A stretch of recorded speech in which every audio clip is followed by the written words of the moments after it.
Okay, so let's talk about silhouettes today. So we have two pieces to look at. One is an environment piece, and one has silhouettes. I'm going to be talking about both. I'm going to just try to zip through everything really quickly, but let's talk some announcements. So the community challenge. All right, if you're wondering whether or not to join, I might extend the deadline. Yes, I said that. I might extend the deadline to end of February. And let me show you why you should join. There's winners. There's the poll, the community poll, and then there's the judges' decision, which is me. And I might have a number of judges jump in just to like advise on who they think deserves it, and choosing finalists for me to choose. But I'm going to be looking through every single one since I critique them anyway. The ones who are chosen by me, the winner that is, there's only one winner for me, will win private tutoring sessions with me, where we will build your portfolio. We will look at what you do best, where your weaknesses are. I'll assign assignments, homework, and it'll be like one session a month or one session every 2 weeks, depending on how much work I assign you. It's really fun. It might be 2 sessions, it might be 3. It just depends on how much I can afford to in slots what I have available for the upcoming semesters. But there's also another winner, which might also win critique hours, private tutoring sessions with me, or win something else. Both winners win brush packs. Both winners win Portrait Studio if they don't have it. And I might send out a little art package for you if I can find a way to send out a package to someone without revealing my address, which I'm not sure 100% if Amazon does that. I know that they do for gifts, but I don't, for some reason, couldn't do it in another gift I was sending out. So I'm not sure. I'm going to have to figure that out. If you guys know about it, please do let me know. And then, so that second winner is going to be chosen by the community. So it's going to be a poll winner. If it ends up being the same person, then it's just going to be one reward. It's not going to be double rewards for them. But if for some reason the community chooses another winner, which is how we did it last time. And if you want to watch the last challenge that we did, just go here. This is where you can watch the previous one. It was really fun. It was back in 2019. And that's it for announcements, really. Portrait Studio is still on sale until the end of the month. You can go to the store icon here to buy it. It might go up by $10 or $20. My brushes are also on sale. They will go back to regular price. So my brushes are almost $50 as the bundle. They're at $30 right now if you want that brush set. Any other announcements at all? All right, and if you're having fun on my community, if you're enjoying it, if you love what you see, and you want to keep it alive, please consider joining as a $1 patron. That's just $12 a year to keep this community alive. Let's get started on today's critique hours. So I'm going to start off with this one because it's pretty, it's a pretty simple process. Okay, so big stuff. You got a big eclipse happening. You got a big sun, gigantic sun, which is barely illuminating the environment. So let's talk about what's going on here and maybe make sense of it. The person said they'd been working on this for so long that they've kind of entered a blind spot. They don't even know anymore what's going on. So I'm going to try to help them out with that. So I'm using my lasso of truth to get this lassoed. And I'm gonna decide on the environment color first, because the environment color really is the most important thing. So I'm not gonna do like some kind of comprehensive environment themed critique hour today. I'm just going to go through everything that I feel looks wrong and tell you why it looks wrong, but I'm not going to just sit there diagramming every difference between the levels of depth and the types of depth. There is, YouTube my video history, and you'll see that there is a dedicated videos for that. I'm not just leaving you in the dark. There are videos where I've done that exactly, just comprehensively broken down what makes an environment work and what breaks an environment. But of course, our very, very first change today is the light environment. That's very important. And the light environment just basically means what time of day is it? What is the sky color doing? And it's just the color of the sky, but how does that affect everything else?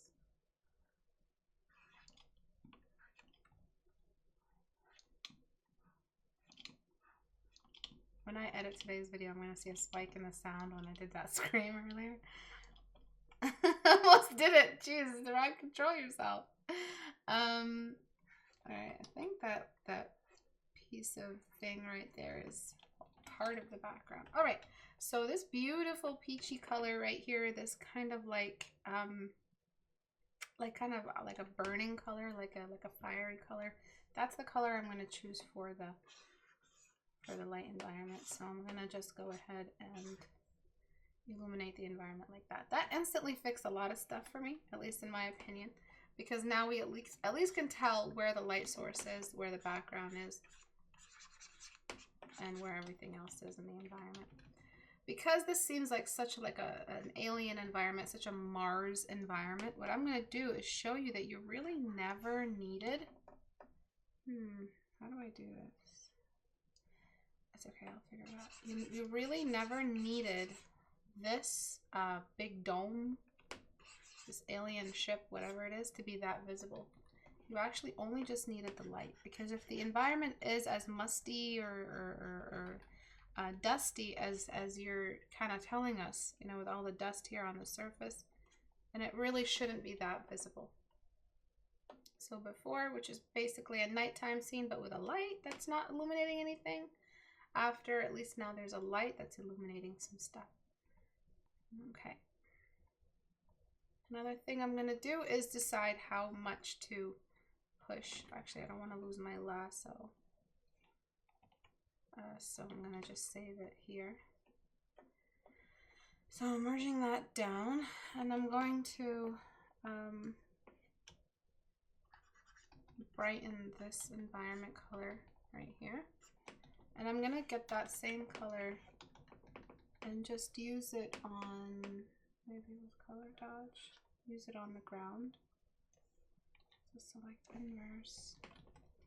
So you seem to be having some kind of shine here. So another big atmospheric body is water. Anytime we have full, just large bodies of water, we have to incorporate them with what the sky color is. The sky color is the body of water, right? Because one is reflective and one is everywhere.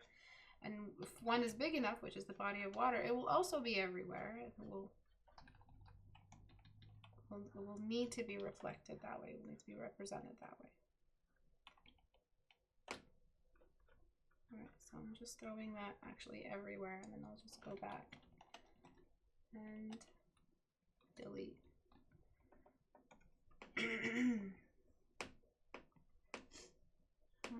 So just deleting this.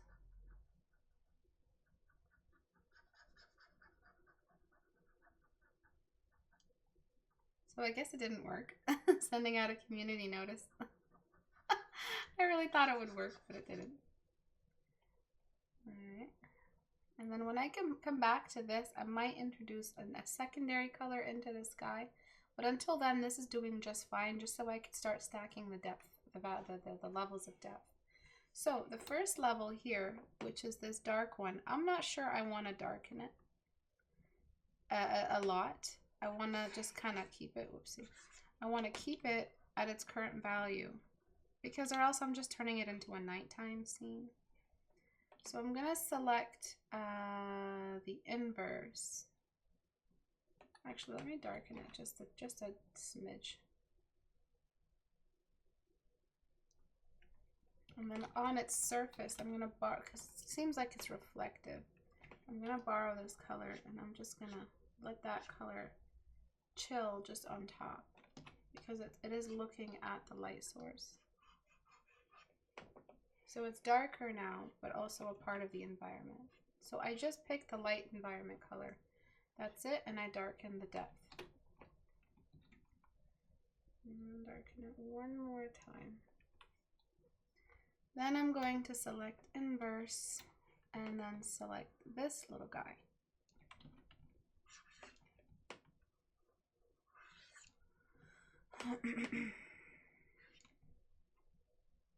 And he's the next one in the rules of depth here that needs to be differentiated between the rest. So his placement, yes, I personified him. His placement on the ladder of depth needs to be slightly brighter than the one that came before it, and then we just keep doing that all the way around. Alright, so how do we brighten him? With the environment color mostly, because if we do this, it's just a gray shift. So we choose the environment color to brighten him, which is why I had to pick an environment color. And I'm just going to mostly focus on the top as being a little bit brighter, the middle, and then I'm going to grab that gray value you have for the surface dust. Oh, I'll have to do that another time. And then select inverse. No, select inverse. Okay, I have to add that surface stuff another time. And then I'm going to select the background. So this is very, very tricky. Oh, I already had the background select. You rube. All right, and then I'm going to really drop that background value a couple notches.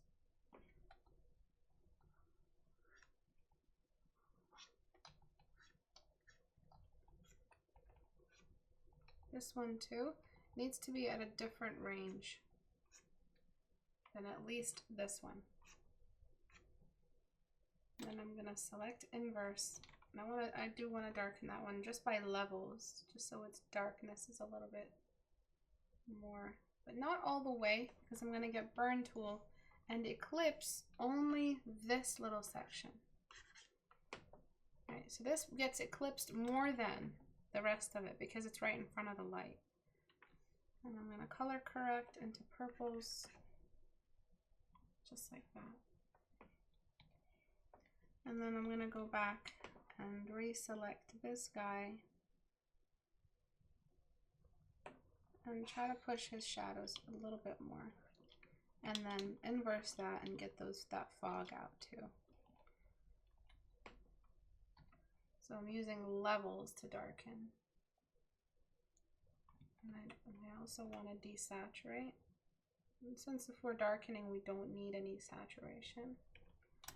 And then select, and then grab that gray tone and just brush it on.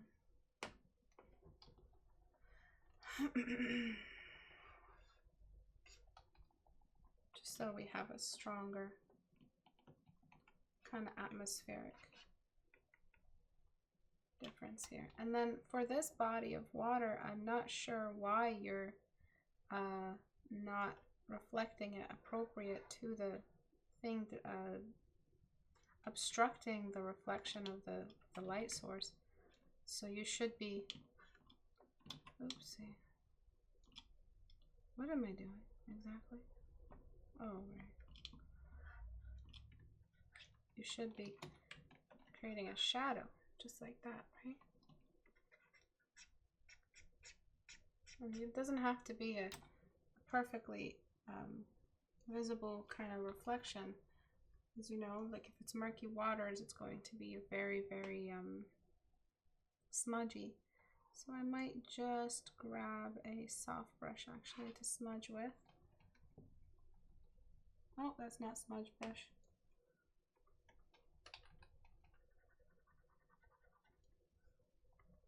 I'm going to just increase.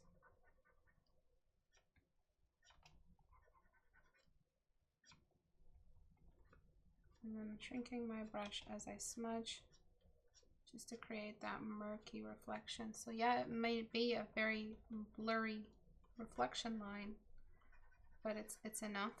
I shouldn't be doing that. Like, I should be having a speckle brush that's not on scatter. So maybe this one actually, because I can actually create patterns, but I don't have all my brushes on. I'm gonna go back to scatter brush, really lower that strength.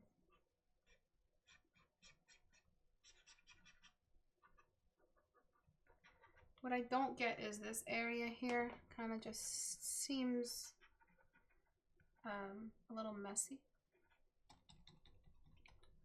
And then I'm gonna find that lasso for the environment. And then try to, once again, push the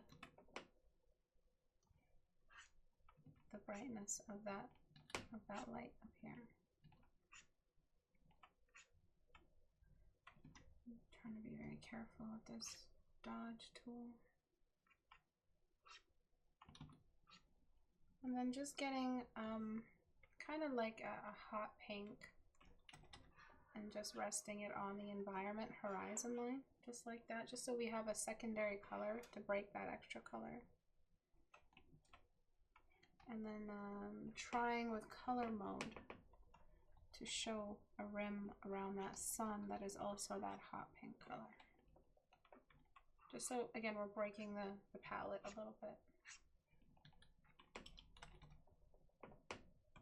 If this is an eclipse, we really should not be seeing any bleed on the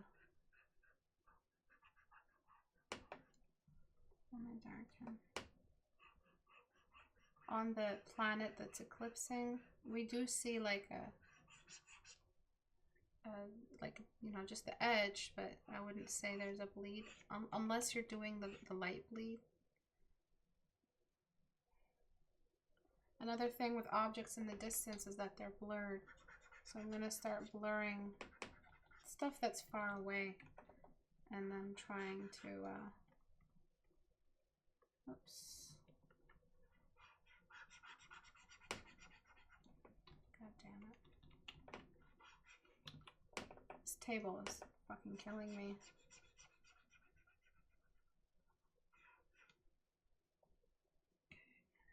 And again, I'm not really sure what's happening in this general area, but I'm gonna just assume that you want the water not to look like it's just suddenly dropping. So you want to continue the atmosphere and the horizon, and then you just do that by flattening all the units of the horizon down, and they'll eventually start moving off into the distance and disappear. So you're just flattening your brush strokes because you're representing the flattening of objects along the horizon line. Something tends to happen when students try environments for the first time. Everything looks like it's just about to drop off a cliff. And the reason that happens is because you guys forget to flatten your brushes and just keep going with your brush. Keep extending the atmosphere and the environment out into the distance. Sometimes on the horizon line, there's a little bright line where there's a break in the atmosphere that you could actually see. And you can smudge that out. And then because we moved into the distance, we're going to grab that hot pink color and just let it sit and hover on top. Because now the sky is like a combination of pinks and beige and peach, water needs to reflect that. So you may have that purpley color going on, but now it needs to have a little bit more of the sky. Remember, bodies of water and the sky all have to match. They're married.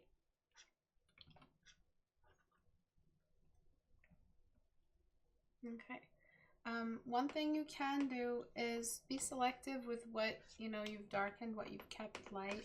So you could darken like the top half of this and then therefore darkening the main centerpiece, which is, this is the most important centerpiece right here. You could, even if it's no longer part, you know, it's not on the same level. You could darken just the top of that just to show how it's slightly eclipsing over a celestial body.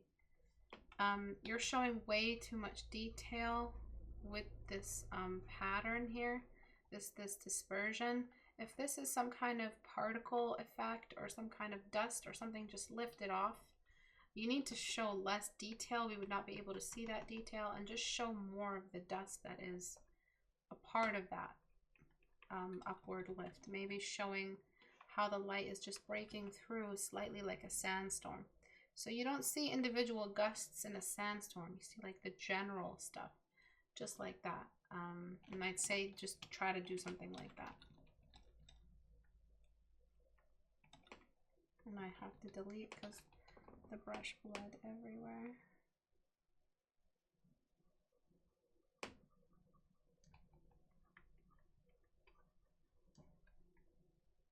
Okay. I'll try to just limit like traveling that way. Okay, so those are my suggestions. I hope they help you kind of figure out what you were doing with the environment. Oh, we did lose some of the highlighter I put here on this wet rock. If it's even wet, it's by water, so maybe it is.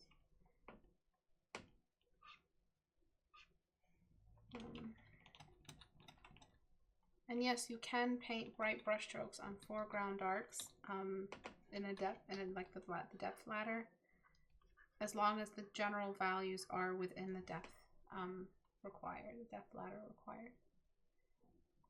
So the hierarchy of foreground is darker than background. If you want to completely darken this one, you can do that as well. There's nothing really stopping you. Make that foreground piece completely dark.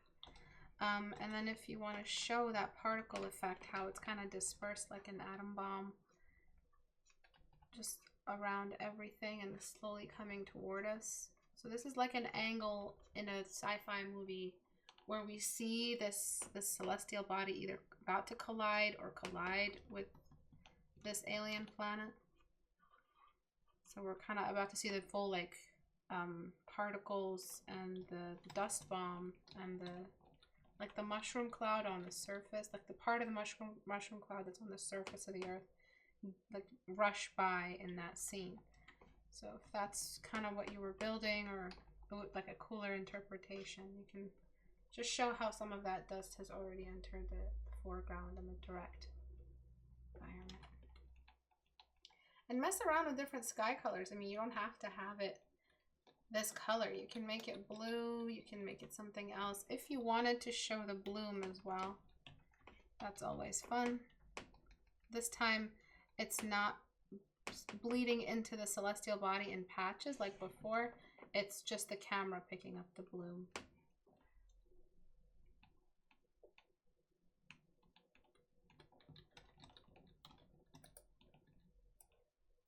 So before, see how it was the camera, and after.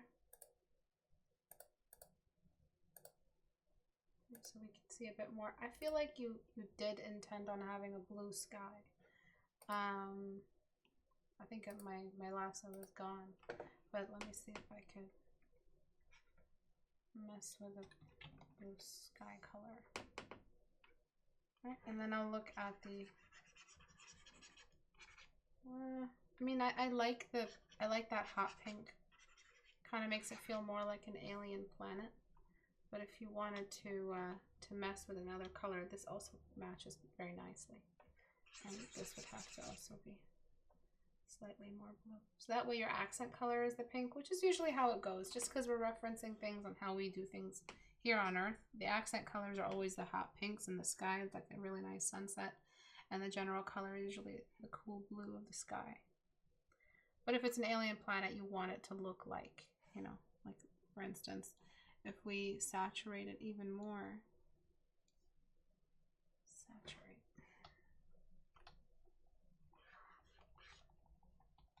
It'll be even more scary. I would saturate for a different like destination color, so maybe something a little bit more there. Oh, that's way too bright.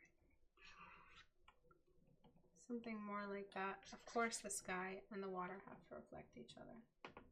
As for the water, by the way, I do want you to, like, it's really supposed to be that bright. Like, see what I just did with the water? So, before, after.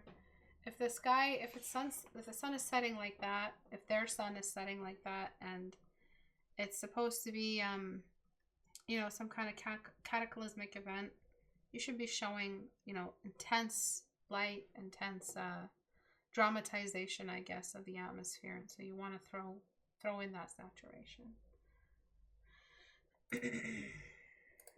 Okay.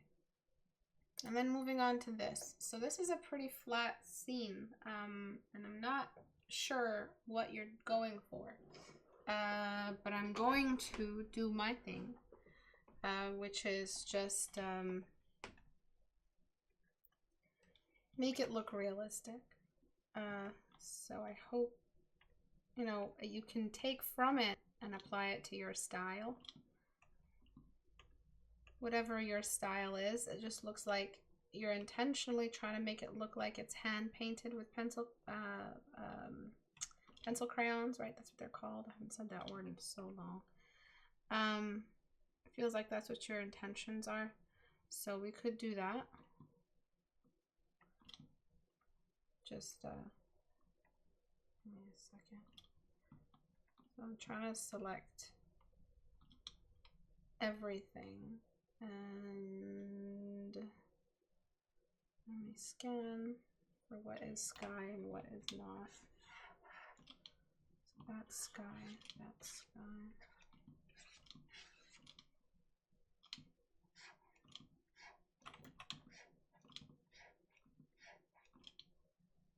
Colored pencils, pencil crayons. Isn't it called pencil crayons too?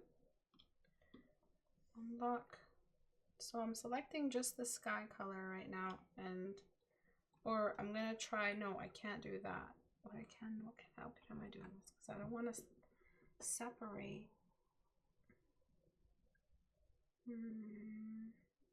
Okay, that's okay. I'm going to separate those two from this. I'm going to choose a background color. Pose there. And then I'm going to filter, blur, Gaussian blur the background a little bit. Because you want just a little bit of that atmospheric blur. I'm going to smudge those clouds a touch. So what you did was you used the same texture for all things, which is a bad move because now you're saying that everything is made out of the same stuff, and that's how you make boring environments. So you don't want to do that. I'm going to go for this fella right here. This diamond light. And I'm going to boost that light up because that's all we need to do to make this work. Okay. And then I'm going to select and delete it. Yes, I am. And on a new layer, I'm going to bring in the bloom of that light source on a low opacity. And then just radially dropping and adding the light of that triangle moon of this game. Let me see what happens if I duplicate that. Okay. And then filter, blur. I'm just Gaussian blurring just because I want it to be clean. Okay. That is pretty much all we really had to do to this piece. It's just those two things. Another thing you could do is show off this. It's already looking like it's translucent, but just show off how the light of the moon is piercing through his fly wings, which will help his silhouette a little bit. Lock that layer. I'm just using the light, literally the actual value I used for the moon. I am going to darken the edges of his wings, just because that's where more anatomy is, more material. Not too much though. Pretty fly for a fly guy. And then if you wanted to mess around a little bit more, you could darken the background a touch to make things more dramatic. And because things are so basic everywhere, you have very simple shapes, you can boost that saturation a bit. So there's 0, and there's that. And then there's just the depth. So I'm going to start selecting these buildings.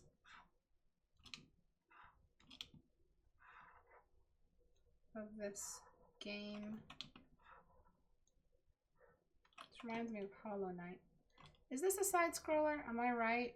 Do you guys know what this game is? So these are the buildings in the immediate foreground with this guy. You know, the buildings on his level.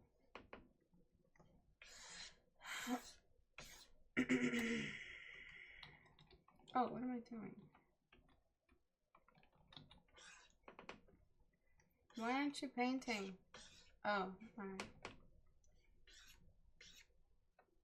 Yeah, these are Minecraft mobs.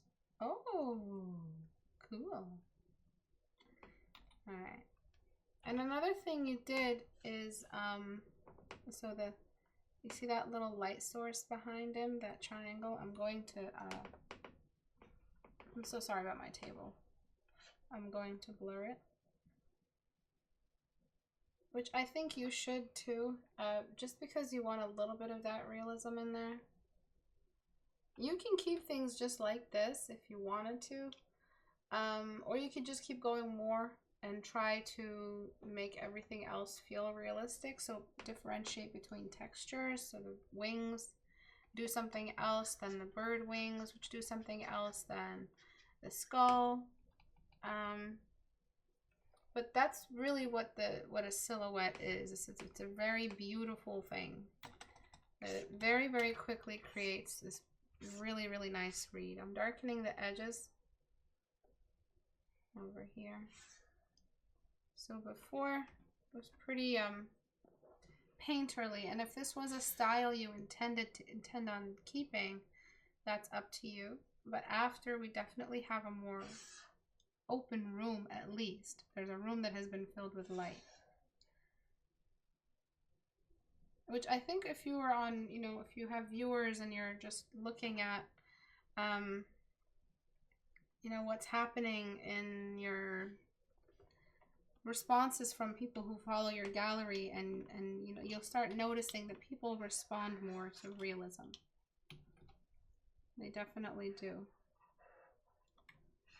So it's up to you if you want to keep that texture. I'm just trying not to kill, you know, your vibe. You know, if you have a cool painterly hand-drawn texture thing going on, keep it. But a silhouette is a nice opportunity to teach. Another thing you could do is bring in some rim light around his character. So let me know, whoever the artist is behind this one, let me know what you think.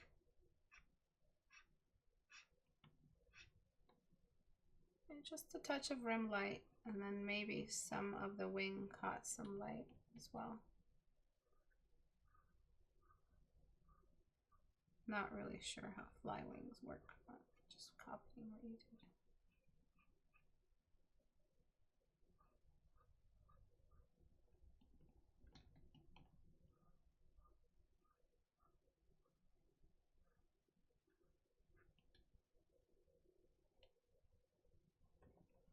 And then another thing you could do is on a new layer, just push that shine in the eyes.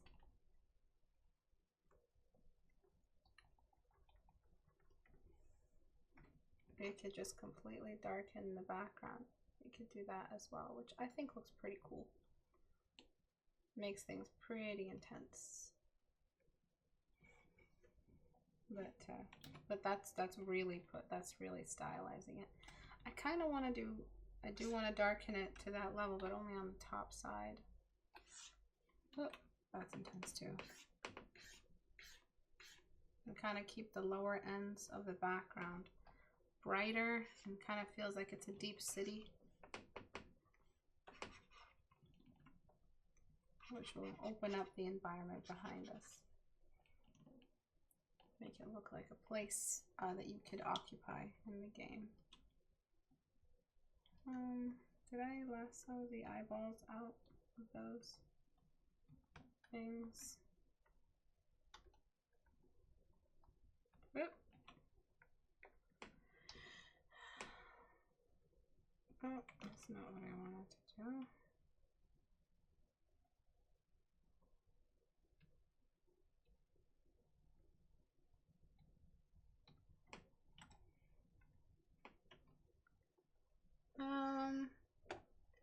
What's another cool thing we could do is we could make the light itself, the glow blue. You could put another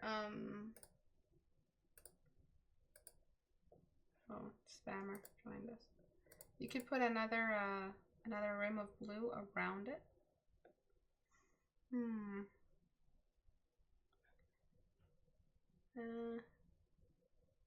could add some motion blur. I'm thinking about motion blur for the birds. And then you could just add some simple depth for the birds in the distance. So I would make the birds in the foreground lighter and then just trick the eyes of my viewer into seeing a bird in the distance from here. So the birds in the background are a little bit more dim. Just like that. So before, after. I know I hate I hate seeing like their character kind of missing. So what you could do is use midtones and dodge tool and try to bring out some of your character. They don't need to be completely eclipsed or shadowed. You can make them a little bit more visible, even if it's part of a silhouette, as long as you go back and delete. So I'm just deleting for detail, and then I'll delete for the silhouette.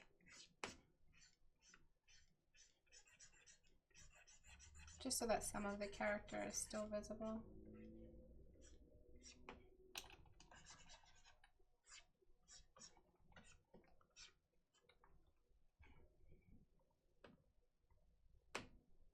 And then before, after, we have some of the character visible now, so it's not all lost in shadow.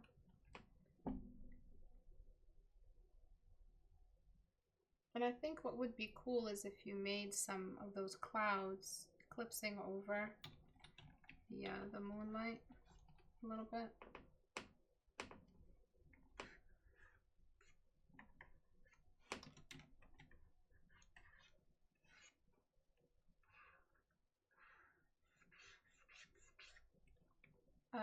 That would be actually really cool. It would look great, but I don't feel like doing it because I'm kind of tired and my eyeballs are hurting and I've had a long week of teaching. But you could do it if you wanted to. I'm gonna just speckle my smudge brush over here. Introducing another light source would be cool, definitely. I'm not sure what I see a city. So I'm just gonna give you like a simple little thing, but if you want to do something else, you can. So what would be cool is searchlights moving from the bottom going up, and you just do a radial drop and then something like that, but it'll look like 20th Century Fox. So, I hope you want to do that. Dun, dun, dun, dun, dun, dun. I don't know if that's what it sounds like. Dum dum.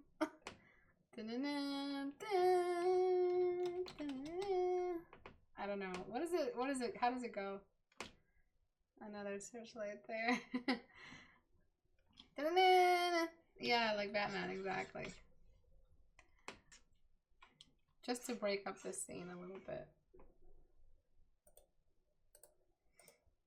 Alright, so before, after. And then these fellas here, they're bothering me just because they're so detailed.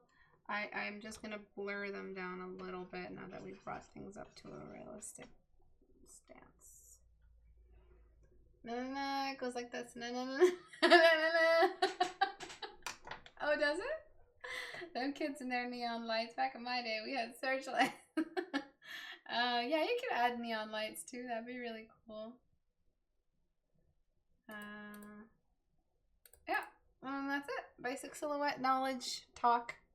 Thank you everyone for coming today. Please check out our community challenge. I might extend the deadline if enough people join. Go to istebrak.com and click on the Reddit icon here. It'll take you to our Reddit. The announcement is right here. So I'm assuming 26 submissions. That's what I'm assuming.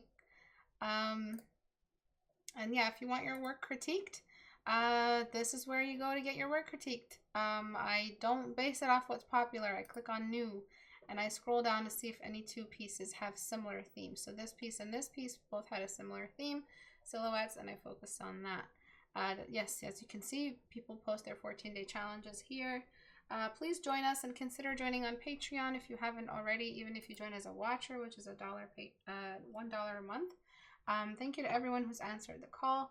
If you are looking for an alternative to private tutoring, which can be on the expensive side, I do offer apprenticeship through Patreon as well for $20 a month.